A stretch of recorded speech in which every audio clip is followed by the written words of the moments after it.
So, as I was saying, I knew that it was probably parasites because I'd already been struggling with them, and I will probably talk more in detail about that later. But I do want to say, with the 3 abscesses in the right side of my jaw, last year, like I said, I believe it was last March.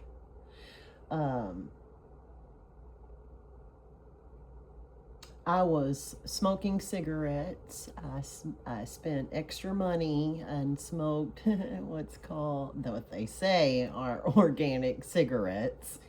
And, so I guess I rationalized it like that. I remember when I checked in, I believe her name was Deb, if I'm not mistaken, because I believe she wrote that down and put a little heart beside her name and dated it. Um, as she was admitting me, she asked me if I wanted to have a patch to quit smoking. And I was like, not really, right? Because I wasn't trying to quit smoking cigarettes. I really wasn't. I was trying to cut down, but I really wasn't trying to give them up.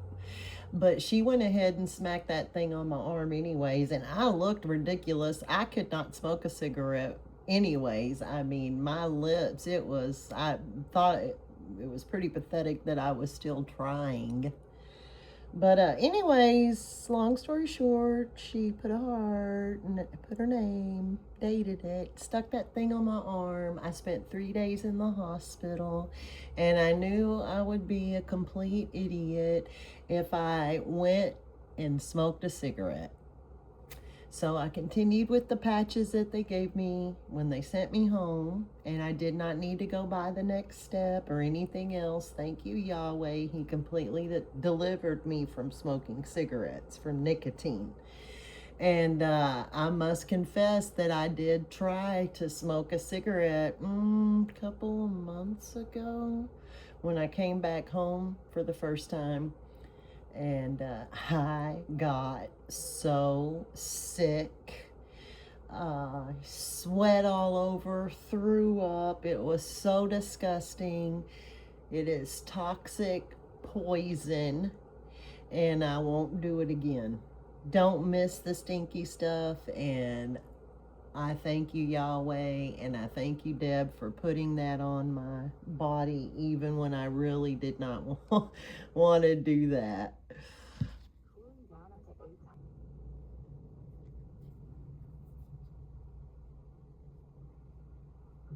So, as I was saying, that I didn't really want to do that, but thank you, Yahweh. And so, as I was saying, we were already spiritually divorced because I was ill, and I do want to say that we have learned over the years, and Yahweh literally spoke to Gilbert one time when I was sick. Another time, years ago, uh, he said that he was out working, and that Yahweh literally spoke to him and told him that his sin was the reason why I was sick, and that he needed to come and confess to me, and I would get better. And I did. I got worse before I got better with everything he was dumping on me. But I lost track of what I was, my point. Oh, that sickness. And that's why I decided I was going to be spiritually divorced from him, because no matter how much he tries to pretend to me that he is a certain way, I know that he is not. And I'm literally tired of trying to live my life right and do right when the other half of me is infested. So We quit sleeping together, and I moved into an empty bedroom months before I took this journey, this vacation. Goodness, there we go. I'm just trying to have something. There's bad lighting and all kinds of reasons on why I don't have the camera on myself. And so, anyways, I'm just showing some of my 5-minute beach break videos as I talk. And it also helps because I just, can almost like remember, what I was feeling and going through as I was recording all these videos, different times, different places. So long story short, like I said, September 8th I left, intending on being back for the fall feast, week to 2 weeks. As the marriage was crumbling even worse while I was gone, I had money in my account and I did not want to come home. I needed time, I needed space to think, because the word divorce was getting thrown around, physical divorce, and I had always said I did not want to make those decisions under distress, emotional trauma, and those kinds of things. So, I was trying to get my mind clear enough, take some time and space to decide, if this is really what I wanted to do and if things were really as serious as they felt to me. I just did not realize that my body was manifesting or, showing the symptoms of all this trauma that I was going through and continued abuse.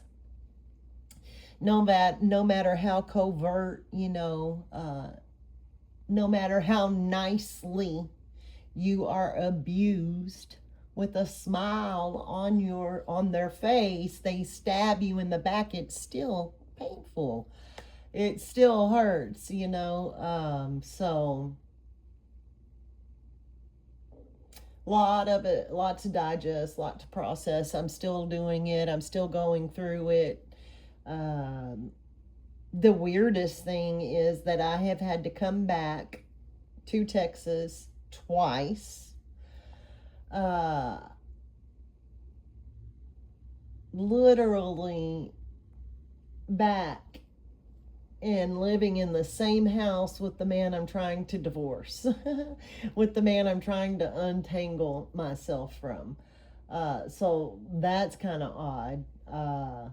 I cannot wait until I get to leave again and for good. I don't want to keep coming back here. I don't want to stay here. He wants to stay here.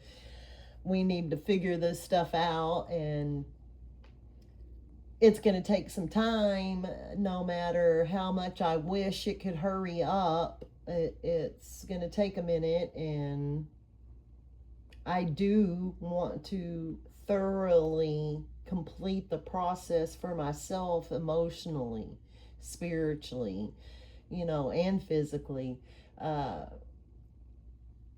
so that I am well and better to move on. So sitting in this has been painful and exhausting and at times downright unbearable. I mean, just literally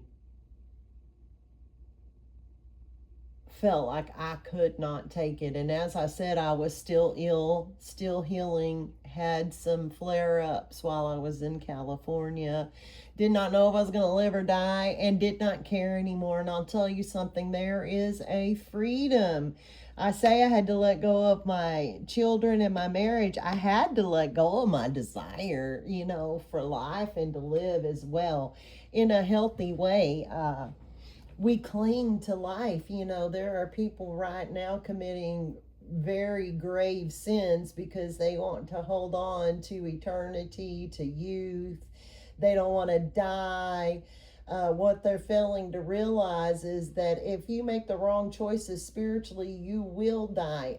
There is eternal life whenever you make the correct choice, which is choosing our Father, the author and creator of eternal life, you know.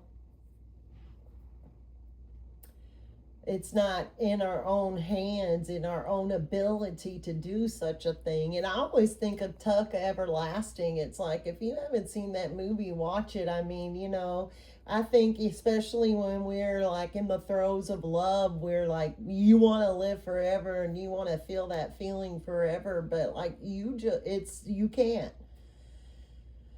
Life is just a journey and a process of, you know, feelings and happiness and joy and grief and bitterness. You know, it's bittersweet. You know, you've got your highs and your lows and your good times and your bad times, but, you know, altogether that is life.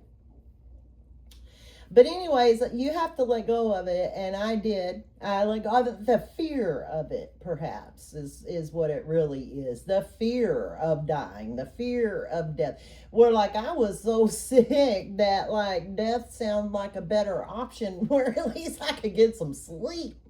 You know, when you're in pain 24/7, and you cannot sleep for months on end. I know mine was at least 6 months, if not longer. I mean, it was even affecting Gilbert's sleep, you know. Not to say poor him, but just to say that, like, it affects everyone around you when you are that ill.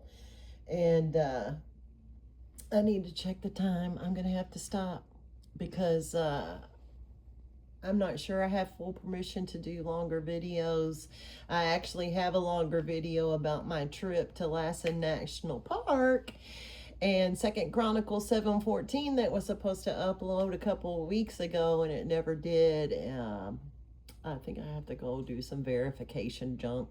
But anyways, I'm going to go ahead and stop it here and just even try to remind myself on what I was saying, and then I will be back. I'm going to pause this. And I will be back with, I guess, what will be part 3.